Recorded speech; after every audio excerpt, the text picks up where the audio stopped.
এখন যারা সংস্কারের কথা বলেছে এদের কারোর চেহারা আমরা দেখি নাই, আর এদের অনেকে রাস্তায়ও ছিল না। এরা এখন যারা বড় বড় কথা বলছে এর বেশিরভাগ লোককে চেহারা দেখি নাই আমরা আন্দোলন সংগ্রামে। আর এদের মধ্যে কেউ কেউ মাঝে মধ্যে চেহারা উকি ঝুঁকি মেরেছে যখন শেখ হাসিনার ক্ষমতার চাপ তাদের উপর গেছে, তারা গর্তে ঢুকে গেছে, গর্তের থেকে আর বের হয় না। এখন গর্তের থেকে বেরিয়ে আসছে, এখন তারা আমাদেরকে সংস্কারের দিচ্ছে, কি বলে, তালিম দিচ্ছে। পলায়ন, ফ্যাসিস্ট স্বৈরাচার পলায়ন করার পরে বাংলাদেশের মানুষের মনোজগতে যে পরিবর্তন আসছে সেটাকে আমরা বাস্তবায়ন করতে পারবো, আমরা ধারণ করতে পারবো, সেই বিষয়টা গুরুত্বপূর্ণ আজকে আমাদের জন্য। তাই আমাদেরকে বাংলাদেশের মানুষের যদি মালিকানা ফিরিয়ে দিতে হয়, তার মূল ভিত্তি হচ্ছে, তার বাহক হচ্ছে যে একটি নির্বাচনের মাধ্যমে বাংলাদেশের গণতান্ত্রিক অর্ডার ফিরিয়ে আনতে হবে। এর কোনো দ্বিতীয় অল্টারনেটিভ নেই। যে গণতান্ত্রিক অর্ডার ফিরাতে গেলে আপনি যে নির্বাচন গণতন্ত্রের বাহক, তার মাধ্যমে একটা সুষ্ঠু নির্বাচনের মাধ্যমে ফিরিয়ে আনতে হবে। এখন সুষ্ঠু নির্বাচনের জন্য যে কাজগুলো করার দরকার সেই কাজগুলো আমরা শুরু হতেই দেখতে পাচ্ছি না। আমরা সেই কাজের আশেপাশে নাই, কিন্তু আমরা যেই কাজগুলো করতে চাচ্ছি সেটা মনে হচ্ছে ক্রমান্বয়ে বিগত দিনে যেগুলো আমরা দেখে আসছি মনে হচ্ছে একটা ভিন্ন রূপে আবার সেই কথাগুলো আমাদের এখানে আমাদের মধ্যে একটা কনভারসেশন এটা চালু হয়ে গেছে। এখানে সংস্কারের কথা বলা হচ্ছে, এখানে যারা বসে আছে সব সংস্কারের লোক। আমরা 31 দফার সংস্কার দিয়েছি, তার আগে 27 দফা বিএনপি সংস্কারের প্রস্তাব দিয়েছে, তার আগে 7 বছর আগে দেশনেত্রী বেগম খালেদা জিয়া ভিশন 2030-র মাধ্যমে সংস্কারের প্রস্তাব দিয়েছে। তখন এখন যারা সংস্কারের কথা বলেছে এদের কারোর চেহারা আমরা দেখি নাই, আর এদের অনেকে রাস্তায়ও ছিল না। এরা এখন যারা বড় বড় কথা বলছে এর বেশিরভাগ লোককে চেহারা দেখি নাই আমরা আন্দোলন সংগ্রামে। আর এদের মধ্যে কেউ কেউ মাঝে মধ্যে চেহারা উকি ঝুঁকি মেরেছে যখন শেখ হাসিনার ক্ষমতার চাপ তাদের উপর গেছে, তারা গর্তে ঢুকে গেছে, গর্তের থেকে আর বের হয় না। এখন গর্তের থেকে বেরিয়ে আসছে, এখন তারা আমাদেরকে সংস্কারের দিচ্ছে, কি বলে, তালিম দিচ্ছে, সংস্কারের তালিম দিচ্ছে তারা আমাদেরকে। আরে শেখ হাসিনা যাওয়ার আগে তো বাংলাদেশ, শেখ হাসিনা পরবর্তী বাংলাদেশ কি হবে এটাকে তো মাথায় রেখে আমরা সংস্কার প্রস্তাব দিয়েছি। হাসিনা পরবর্তী কিভাবে বাংলাদেশ চলবে, নতুন বাংলাদেশ আমরা গড়ব, এটাকে মাথায় রেখে আমরা সংস্কার দিয়েছি। আমরা নতুন করে শেখ হাসিনা যাওয়ার পরে সংস্কারের কথা বলছি না তো, আমরা সবাই মিলে এই সংস্কারগুলো আমরা করেছি।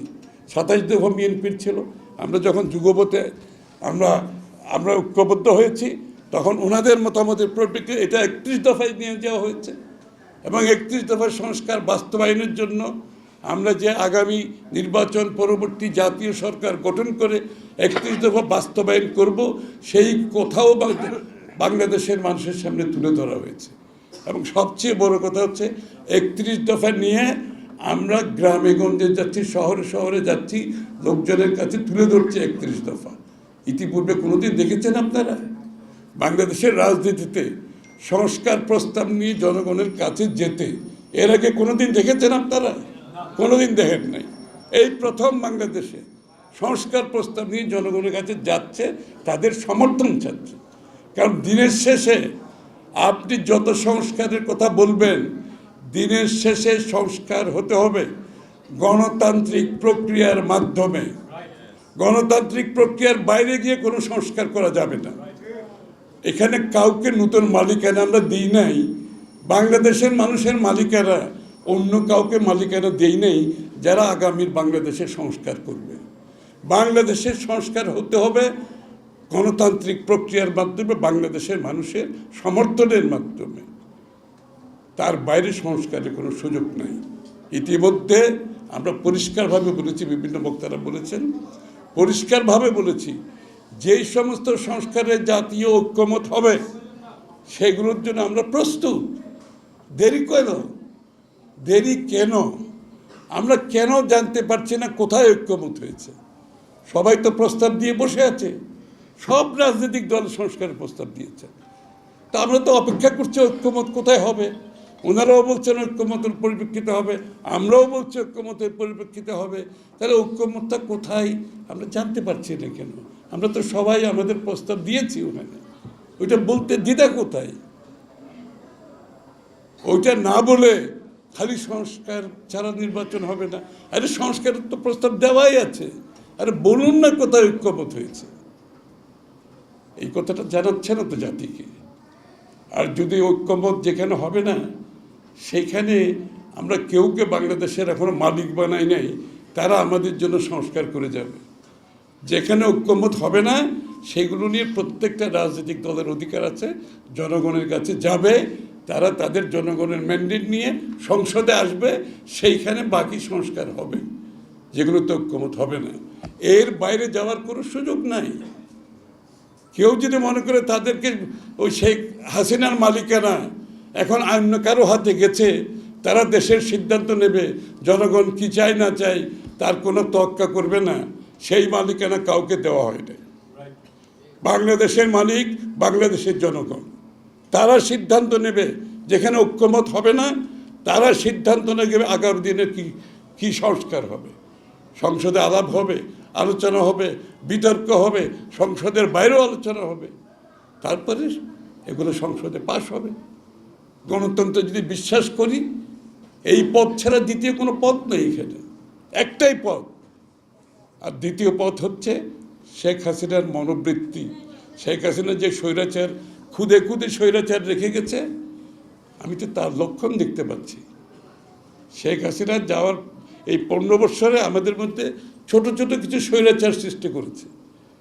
আমাদের কথাবার্তায় আচরণে এরকমই প্রকাশ পাচ্ছে। আপনি জিম্মি করে আপনি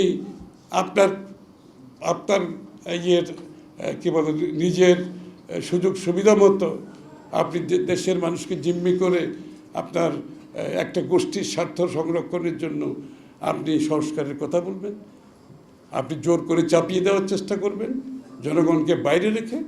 সেটা তো বাংলাদেশে আর হবে না, ওটার দিন শেষ হয়ে গেছে। যেখানে ঐক্যমত হবে না আমাকে জনগণের কাছে যেতে হবে, এর বাইরে কোনো সুযোগ নেই কিছু করার।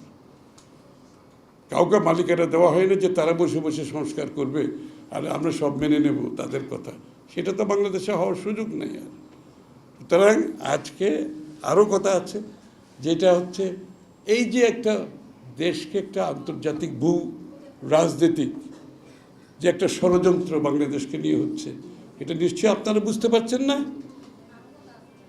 এই যে মানবিক করিডোরের অর্থটা কি, এটা কার সাথে আলাপ হয়েছে? একটি অনির্বাচিত সরকার, তারা নিজেরা সিদ্ধান্ত নিচ্ছে, তারা কথা বলে যাচ্ছে। বাংলাদেশের কোনো রাজনীতি ব্যক্তিত্ব জানে না, সিভিল সোসাইটির কেউ জানে না। তাহলে এটা কার এজেন্ডা? এর পিছনে কি? বাংলাদেশকে কি আমরা কি আবার একটা গাজায় পরিণত করতে চাই? আর একটি যুদ্ধক্ষেত্র আমরা বাংলাদেশকে ঠেলে নিয়ে যেতে চাচ্ছি? কি স্বার্থে, কার স্বার্থে? এই প্রশ্নগুলো তো সামনে চলে আসছে। এবং কারা এর পেছনে কাজ করছে? এই লোকগুলো কারা? একটা নির্বাচিত সরকার এরকম একটা সিদ্ধান্ত নিতে সমস্ত রাজনৈতিক দলের সাথে বসে করতে হবে। এবং নির্বাচিত হলেও যদি কালকে নির্বাচিত সরকার হয় বাংলাদেশে, তাদেরকে এই ধরনের সিদ্ধান্তে আসতে হলে বাংলাদেশের সমস্ত রাজনৈতিক দলের সাথে বসে আলাপ আলোচনা করে করতে হবে। এগুলো সহজ ব্যাপার? একটার পর একটা সিদ্ধান্ত, এই যে বিনিয়োগের, এই যে একটা মনে হচ্ছে একটা নির্বাচিত সরকার দেশ চালাচ্ছে, আচার আচরণের ভাবভঙ্গি কথাবার্তা এরকম মনে হচ্ছে, যেখানে বিনিয়োগের একটা স্বর্গরাজ্য হয়ে যাচ্ছে বাংলাদেশে। গত 9-10 মাসে বাংলাদেশে বিনিয়োগ ক্রমান্বয়ে কমছে। আর এখানে আমাদেরকে বিনিয়োগের কি বলে একটা সার্কাস দেখানো হচ্ছে। মানে না, নাম কারো নাম বলতে চাই না আমি, কারণ কেউ তো বোকা না। যতদিন বাংলাদেশে নির্বাচিত সরকার না আসবে, কোনো বিনিয়োগ বাংলাদেশে কোনো বিনিয়োগকারী সেই রিস্ক এখানে নেবে না। এটা ওয়ার্ল্ড ওয়াইড বিনিয়োগের চিত্র হচ্ছে এটা। তারা দেখতে চাইবে বাংলাদেশে একটা স্থিতিশীল সরকার আছে কিনা, নির্বাচিত স্থিতিশীল সরকার আছে কিনা। বিনিয়োগ কোনো শর্ট টার্ম ব্যাপার না, এটা লং টার্ম ব্যাপার।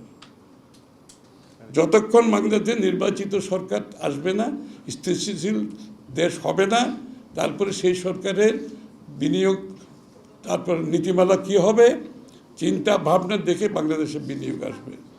কিন্তু এটাকে ফুলিয়ে ফাঁপিয়ে এমন একটা চিত্র দেওয়ার চেষ্টা করছে বাংলাদেশে বিনিয়োগের স্বর্গরাজ্য হয়েছে। তা আমি তো ছিলাম ওখানে, বিনিয়োগ যে সম্মেলন হয়েছে, আমরাও তো তাদের সাথে কথা বলেছি। তাদের একটা শেষ প্রশ্ন, বাংলাদেশে নির্বাচন কবে হবে? যারা আসছে একটা শেষ প্রশ্ন করছে। সব বুঝলাম, ভাই আপনাদের নির্বাচনটা কবে এটা বলেন আগে, এটা হচ্ছে শেষ প্রশ্ন। তো এইটাকে আপনি নির্বাচনকে নিয়ে যদি আপনি এই যে এই কথাগুলো শেখ হাসিনাও বলতো, আপনাদের মনে নেই? আরে আমি তো বাংলাদেশকে একটা কি বলে উন্নয়নের শিখরে নিয়ে যাচ্ছে, এই হচ্ছে সেই হচ্ছে। তো নির্বাচন এগুলো তো প্রয়োজন নয় আপাতত। মানবাধিকার টধিকার এগুলো তো ইম্পর্টেন্ট না, আমি তো অনেক ভালো ভালো কাজ করতেছি। তো এখন মনে হচ্ছে এরকম কিছু কিছু কথা আপনি শুনতে পাচ্ছি ইদানিং, যে আমি তো এখানে অনেক কিছু হচ্ছে। আমি তো বলছি কারো চেহারা দেখে কেউ এখানে বিনিয়োগ করবে না, বাংলাদেশের বিনিয়োগকারীরা করবে না, বিদেশিরাও করবে না। এই প্রশ্নটা পরিষ্কার হওয়া দরকার। কেন এমন একটা চিত্র দেওয়ার চেষ্টা করা হচ্ছে যে এমন বাংলাদেশে অনেক কিছু হয়ে যাচ্ছে, কিছু হচ্ছে না। নির্বাচিত সরকার ব্যতীত অর্থনৈতিক কার্যক্রম আপনি বিনিয়োগের মাধ্যমে দেশের যে আগামী দিনের যে অর্থনীতিকে ঘুরে দাঁড়ানোর যে বড় বিষয়টা আছে সেটা সম্ভব হবে না। যাই হোক, আমরা এখন সবাই একটা বিষয়ে ঐক্যবদ্ধ আছি, জাতি। অনেকে বলছে জাতিকে দ্বিধাবিভক্ত হচ্ছে, আমি কোনো দ্বিধাবিভক্ত দেখছি না। একটি ছোট গোষ্ঠী তাদের স্বার্থ রক্ষার জন্য তারা যদি জিম্মি করে বাংলাদেশকে মনে করে তাদের জায়গায় নিয়ে যাবে, সেটা বাংলাদেশে হবে না।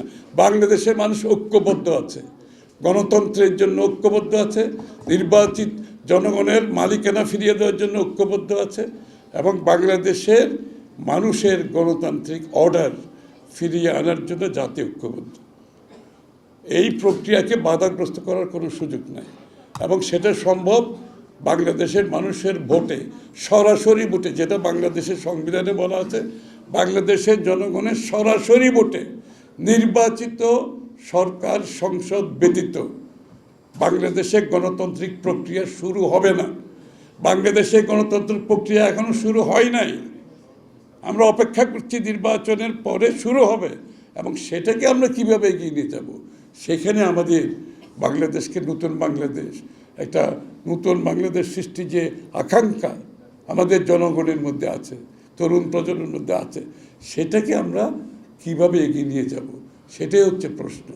নির্বাচন বন্ধ করে নয়, নির্বাচন করে গণতান্ত্রিক প্রক্রিয়ার মাধ্যমে সেটা করতে হবে, এর বাইরে কিছু করার সুযোগ নাই কিন্তু।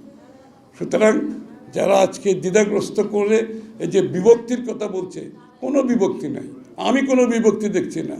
চট্টগ্রামের তারুণ্যের সমাবেশে লক্ষ লক্ষ মানুষ একটা কথা বলেছে, পৌর গ্রাউন্ডের মতো মাঠ ভর্তি হয়ে তার 3 গুণ মানুষ রাস্তায় ছিল যারা ঢুকতে পারে না। লক্ষ লক্ষ তরুণদের কথা। সুতরাং দেশটা বিভক্ত কোথায়? আমি তো কোনো বিভক্তি দেখতে পাচ্ছি না। আমি তো দেখছি সবাই তরুণরা ঐক্যবদ্ধ, জাতি ঐক্যবদ্ধ, গণতন্ত্রের সংগ্রামে জয়ী হতে হবে, এবং নির্বাচনের মাধ্যমে বাংলাদেশে গণতান্ত্রিক প্রক্রিয়া, গণতান্ত্রিক অর্ডার ফিরিয়ে আনতে হবে। এর বাইরে কিছু করার সুযোগ নাই। সবাইকে ধন্যবাদ।